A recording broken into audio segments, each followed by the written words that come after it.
addressing exactly the difficulties you mentioned before. And one of the persons in charge is for sure Madame Francoise Jacob, the UN resident and the coordinator of the United Nations in Belgrade. Madame Jacob,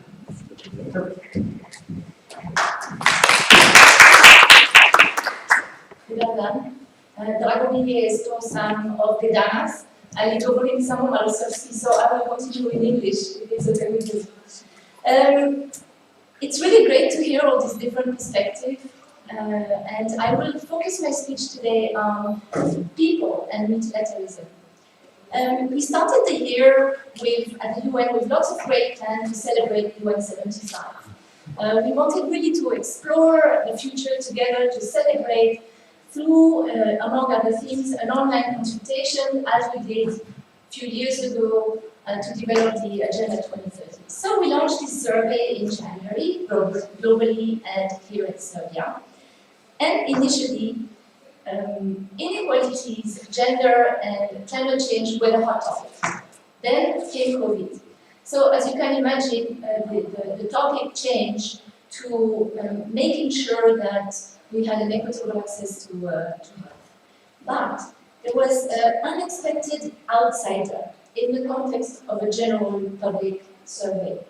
And the survey showed that 87% of the people surveyed believed that collaboration between countries, solidarity between people, to resolve global challenges, among which the current pandemic, was a very important aspect to consider for the future.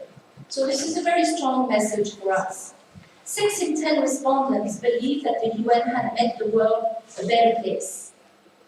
Looking in the future, 74% of the respondents see the UN as essential in tackling global challenges.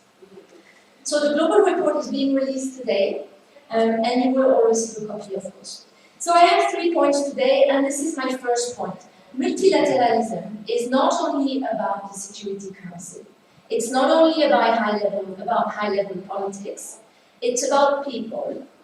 And it's how people see the challenges of globalization, security, and sustainable development should be dealt with.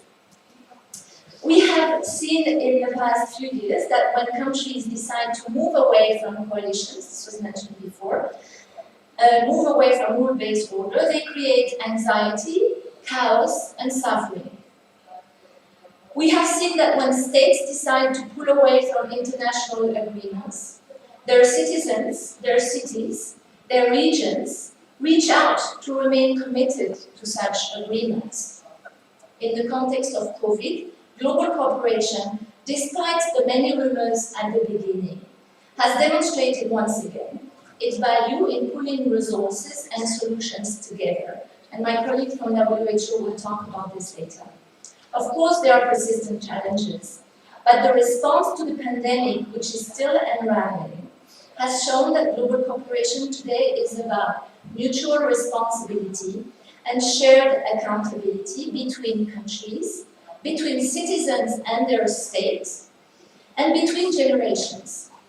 So, as the UN Secretary General said, and Simona also mentioned, we need a more inclusive multilateralism, drawing on the contributions of civil society, businesses, cities, and with a great weight given to the youth. Now, my second point, predictably, is on global cooperation, multilateralism, and gender. Yes, we have made progress in some regions, in many countries, on gender equality and gender empowerment, but not enough. We need more women leaders at the helm of countries, in international organizations, in global companies, think tanks, universities, and including in this room, in the panel speakers. Today, only 10% of heads of state are women. The barriers to women participation are often invisible, underpinned by gender stereotype, cultural practice, and long-standing structural inequalities. And on this note, I also want to remind all of us that 2020 is the 20th anniversary of Security Council Resolution 1325 on women, peace and security. That resolution stresses the role of women in the prevention and resolution of conflict and in peace building. It underlines the importance of women having the opportunity for equal participation and full involvement in all efforts to promote peace and security, as well as the need to increase their role in decision-making at all levels. And in that respect, I was very happy to see the results of the parliamentary election this year in Serbia, where we now have 38.8% of MPs, I think this is the correct percentage, that are women. It's still short of the 40% that was the objective, but it's better than the 30% that was the previous percentage. One more point on the gender topic. You're all aware of the narrative that countries led by women, such as Germany, Finland, New Zealand, Norway, Taiwan, may have managed the COVID crisis better. It's too early to see which countries have really fared better, and maybe it's not, there is no point. But the past 6 months have highlighted a different approach to risk management, communication, and leadership style. And this is being documented now between men and women leaders. Women leaders seem to have been significantly more risk-averse when it comes to human life and more risk-taking when it comes to the economy. Let's mix both so that we have a better world. My third point, and it's my last point, is on the nexus between climate change, international security, and global cooperation. I'm going to skip the multi-word. It's now clearly established and accepted, including by military institutions, that climate change, abusive exploitation and destruction of natural resources, pollution, have become root cause of extreme and extended tensions between communities, between people, and between states. It's not a coincidence that many conflicted affected countries are also badly hit by climate change and competition for natural resources, particularly around water and energy. We know very well that a large share of the migrants and refugees that are on the islands in Greece and on the shores, the various shores of Europe, are climate migrants.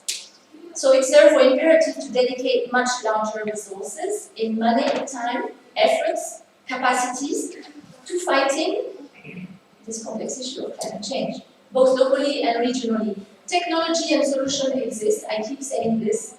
Financial resources exist. So now it's primarily a question of political vision, of political will, of allocation of efforts, of close and intelligent coordination between partners to make this fight a successful one, including here in Serbia. On that topic, I can only urge for a greater and tighter cooperation between the UN, the EU, other member states, and the government of Serbia. And the Green Deal is a perfect start for that. Let's make every infrastructure investment a step towards a greener economy. Let's solve the air pollution problem this winter and next winter, not in 5 years, not in 10 years. Let's remember that this is what the people want, and this is what we need to stay healthy. To conclude, I'm asking all of you to share messages of hope, optimism, and visions that call for action together. We are going through a crazy time, and it's really easy to indulge in catastrophism, in cynicism, and in blaming others. We need to remember, and I always say that because sometimes I think we do remember, including in the UN, we need to remember our fundamental principles and values that define the Charter of the United Nations. Peace and human rights is our most precious value. Well-being of the people is our most precious asset. A healthy planet is our most precious resource.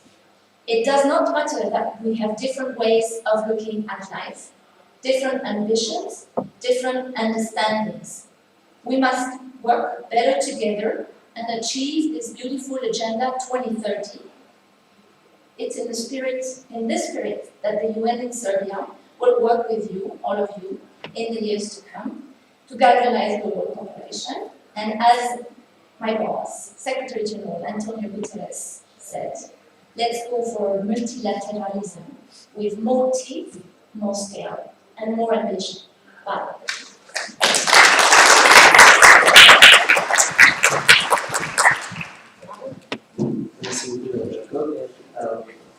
Since the beginning, it's the very first time we're speaking about people. And that the UN actually, it's very nice for the states, yeah, to regulate the relations with the people. By the end of the day, that is the fundamental reason why we exist. And what you say is quite fundamental, and I would say it's forgotten by the previous speakers, because everybody is doing his part. But actually, you did also work to talk about human security also, right? You're referring to the people, to the real existence. So thank you very much, Madam, for this enlightenment focus on humans and not just on states.